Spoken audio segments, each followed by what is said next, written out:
Sur quel fondement repose notre vie chrétienne? Est-ce sur quelque chose d'extérieur, quelque chose que nous avons lu, qu'on nous a dit, qui nous a été commandé, quelque chose qui nous a fait peur ou ému?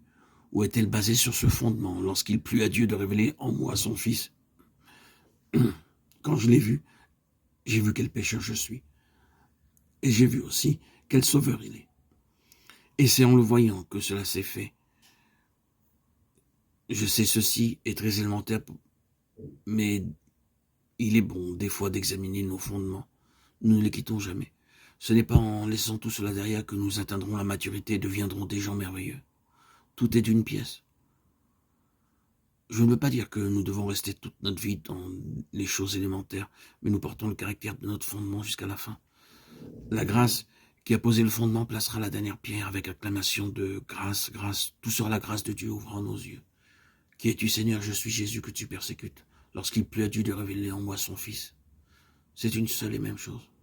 Voir d'une manière intérieure, c'est ce qui fait un chrétien. Dieu a fait briller la lumière dans nos cœurs pour faire resplendir la connaissance de la gloire de Dieu sur la face de Christ dans nos cœurs. 2 Corinthiens 4, 6. Christ ainsi transmis et révélé à l'intérieur, c'est ce qui fait un chrétien. Un chrétien fera, ne fera pas certaines choses, non pas sous l'ordre de quelques lois chrétiennes, pas plus que juives, mais conduit intérieurement par l'Esprit, par Christ dans le cœur. C'est ce qui fait un chrétien.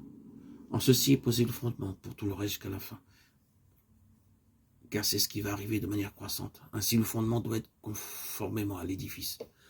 Tout est de même nature, c'est voir et voir Christ. Passons maintenant à la croissance.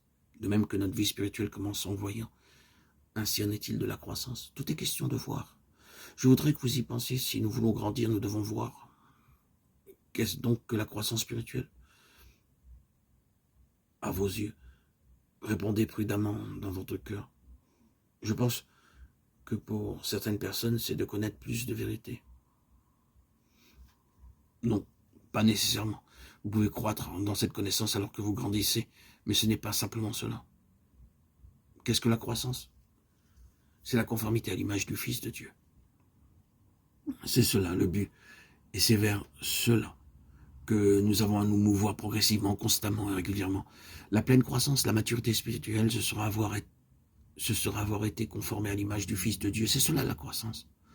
Alors, si c'est ainsi, Paul nous dira, nous tous, dont le visage découvert reflète la gloire du Seigneur, nous sommes transformés en la même image, de gloire en gloire, par l'Esprit du Seigneur. 2 Corinthiens 3, 18. Conformité en voyant, croissance en voyant. Ceci contient un principe très précieux et profond.